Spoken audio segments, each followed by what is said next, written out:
What's going on YouTube? JT is Reborn here, and welcome to another edition of my DC comic book reviews. And in today's video, we're going to be talking about Teen Titans, issue number 33. Oh boy, here we go, Teen Titans. That's right. It feels like forever since the last time I actually talked about Teen Titans in a while.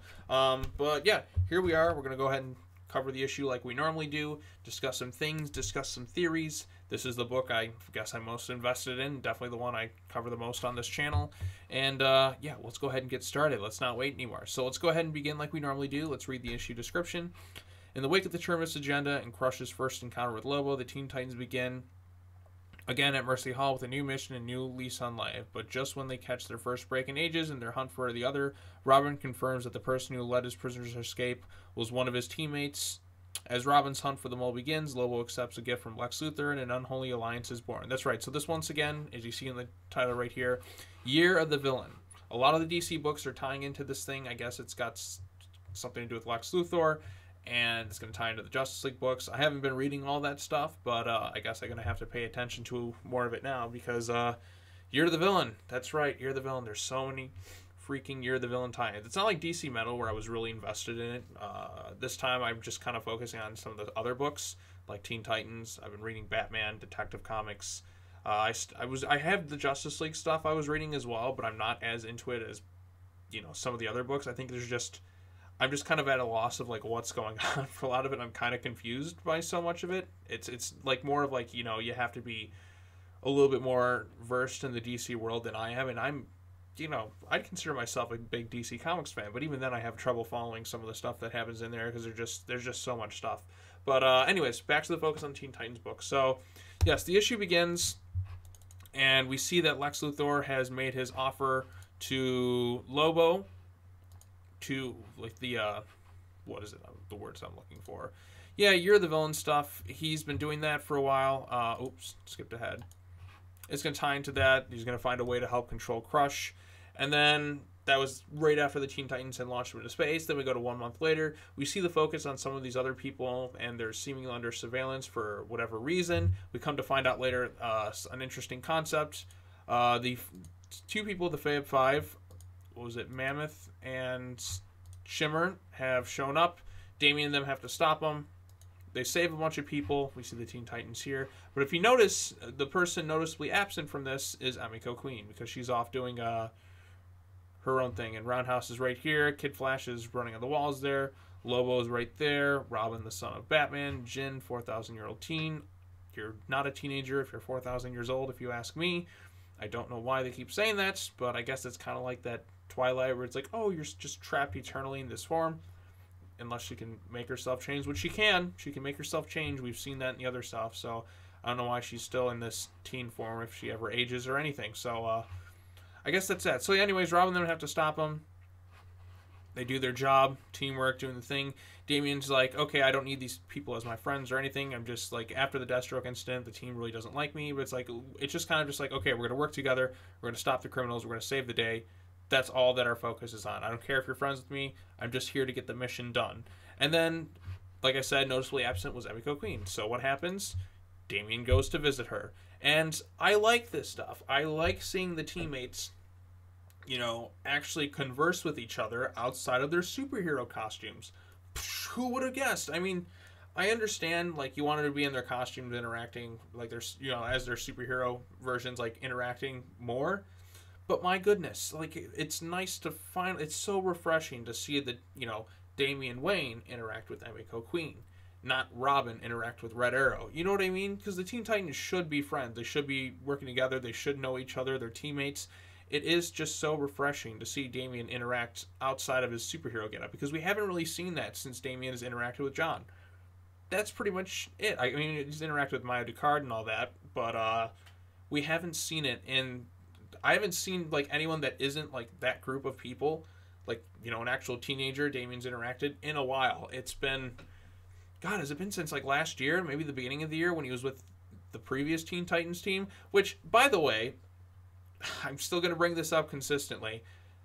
He broke up, the way they broke up with the previous team, this team has been through way more shit and, more backstabbing and all that, like 100 times worse than the previous Teen Titans team. So I don't even understand how this team is still intact compared to the previous team.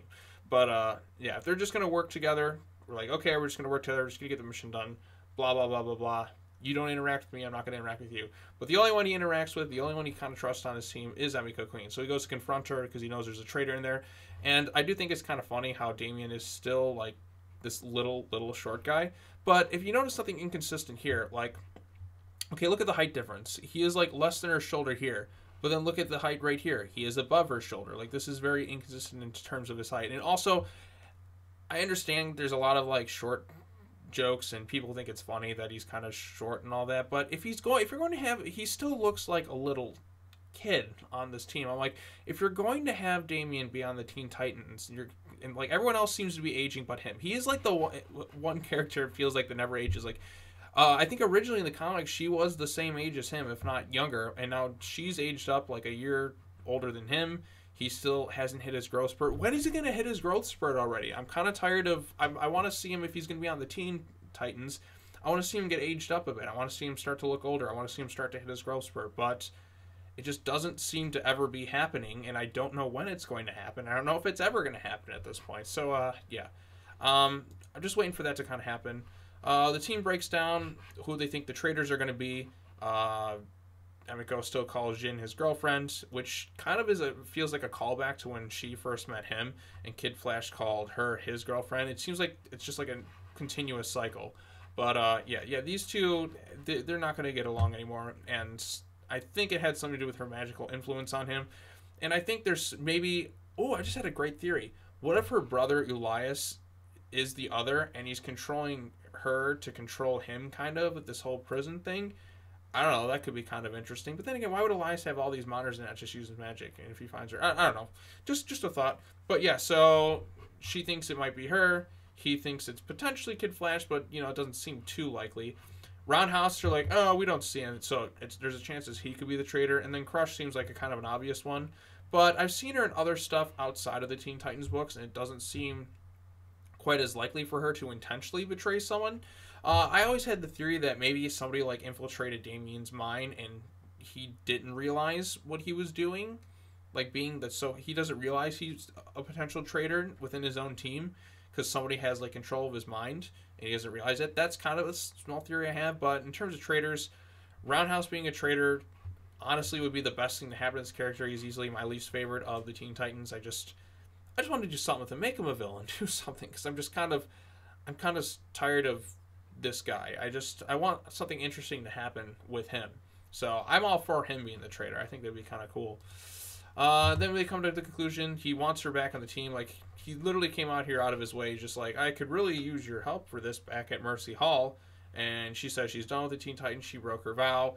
Once again, we still don't know the exact reason why she did it. We never got a full, like, detailed response. I want to see it. I want to know exactly why she did what she did. Did she do it to save his humanity? That would make total sense. Are we ever going to get that explanation? It's been several months now. Is it going to happen? I want to see this, you know, actually come forth. But I do find it nice that they're actually conversing with each other outside of their superhero getup, just kind of walking like a bunch of normal teenagers. I like that. But are we going to see and find out why she did exactly what she did? Did she do it to save his humanity, which would make sense to me? If not, why did she actually go through and do it? We still do not exactly know. But anyways, he talks about how they fixed their problem with the criminals in that. And then that leads us to the next bit. He's intimidating them. Then Jin comes in here. And he tells them that it's like, okay, they now have a different working relationship. He's like, things will never be the same between the two of them. Whatever thing was between them is completely gone. Again, I think that was part of the magical influence. Does he seem upset about it? Maybe, maybe not. Maybe he was looking for something, but he just didn't find it. Then we come to find the truth of what Damian's new path on life is. As you can see here, this dude that we saw at the beginning of the issue with the sunglasses, this is Brother Blood. You're like, okay, what's happening here? All the criminals have now they've basically used Jin to change them. It kind of reminded me of the Justice League episode where they go to the other Earth, and the only way to stop Joker, they like lobotomize the villain, because the villains, instead of killing them, they basically like, okay, this is a never-ending cycle. Ooh, I never noticed this before. Her hand is literally through their head. Oh God, that's kind of freaky. I didn't even catch this the first time I looked at it. But yeah, they basically eliminated their free will because they're just going to continue to perform horrible acts and kill people, and there's just no sign of redemption. So they're like, okay, we're not going to kill you. Throwing you into prison's not working. Let's try a different theory. Let's basically just turn them into, let's just mess with it. Let's warp their minds and turn them into upstanding citizens. That right there, that is a good dilemma. That I like this. I like where it's going from here, because you can totally understand his point of view. It's like, okay, we can't fix the system. Let's fix the criminals. Okay, I can totally understand his justifiable means to do so, but it's not exactly the most heroic thing to do. It's like kind of like that little gray area. He's not killing them. He's not torturing. Like, kind of almost is. He's taking away, in essence, like who they are. He's taking away kind of their free will. But he's stopping the criminals. But he's also not killing them. He's kind of finding like a little loophole to the whole situation. And it's like, should they do this with the criminals? If they can't be rehabilitated, should they just go ahead and just kind of change them? I mean, they got people like changing minds and all that. Yeah, they'll lose their memories. Yeah, they'll lose their self-identity of who they are. But they won't be killing or causing more harm to other people. I mean, if we can't physically change them, or I mean, if we can't change them for the good, if we can't actually make them see the error of their ways, maybe this is the best way to do so. Maybe this is the only way to save them and to save other people by doing so. So it's a very interesting dilemma. I really like it makes you question yourself. Like, would you do this? Like, if you got criminals there and they're just going to continue to do harm, maybe we should change them. So it makes you ask questions about, like, what is a true sense of justice? And that right there, this is probably the most interesting thing that this whole run has come up with so far. So yeah, it's making me ask big questions like, is this morally right? Is this the right thing to do? Is this something we should do? Is this something we should consider? I like the fact that it's making me ask that and question, you know, my own sense of morality. Like, what would I do this? Is this something I would do to stop horrible criminals who can't be redeemed? It's like, you don't want to kill them. Maybe we can change them and make them contribute positively to society. So I like that concept. I like the dilemma that's going to be there. Are they going to finally... But at the same time, maybe it shouldn't be for these characters to do so. I mean, they are the Teen Titans. There is a set standard for the Teen Titans, and this is trying to kind of change and break the mold of it a bit. But again, we'll see where it goes from here. Maybe this is giving hints as to, like, who the traitor of the mold could be. I don't exactly know, but I am interested to see where exactly it goes from here, as well as the other You're the Villain crossover stuff. Oh man, I'm kind of tired. But anyways, I do want to know your thoughts down below. What do you think is going to happen? Who do you think the traitor of the team is? I've read some solicitations, and it seems like it's potentially Crush, but I think that's because, like, the mind control stuff. So who is it going to be? At this point, it's like, you're the traitor. No, you're the traitor. There's got to be some big twist coming. There has to be something. I've been questioning him and wondering for months. I still think Jin is a big, strong candidate. Now, it's like every other week, it's like, oh, you're the candidate. Oh, you're the person. You're the person. You're the person. Who is it going to be? Let me know in the comment section down below. And, yeah, hit that bell for notifications. Subscribe to the channel. What are your thoughts on this issue of Teen Titans? Do you like this issue? Do you dislike this issue? I want to know all of your thoughts. This cover is also kind of misleading because Lobo doesn't do shit this whole issue. He kind of gets abducted, and then Lex Luthor comes in and does his thing. You're the Villain tie-in. And, yeah. So, okay. What other... Yep. Jin, Crush. We'll see what happens from here. I know he's going to take over Crush, I guess. They're going to work together. And, they're going to fight the Teen Titans. Oh, I did check one of the solicitations. Apparently, like, was it, like, by October or November, we will actually get to finally meet the Other. And I've been wondering, I'm like, okay, it's been over a year now. When are we going to finally meet this guy or see who he is? So that's the part I'm most looking forward to, so we can finally freaking meet who the Other is. It's about damn time. So, yeah. Alright, that's all I got to say. Take care now. Bye-bye then, and I shall see you all in the next video. Peace. Go check it out. It's good. It's a good issue.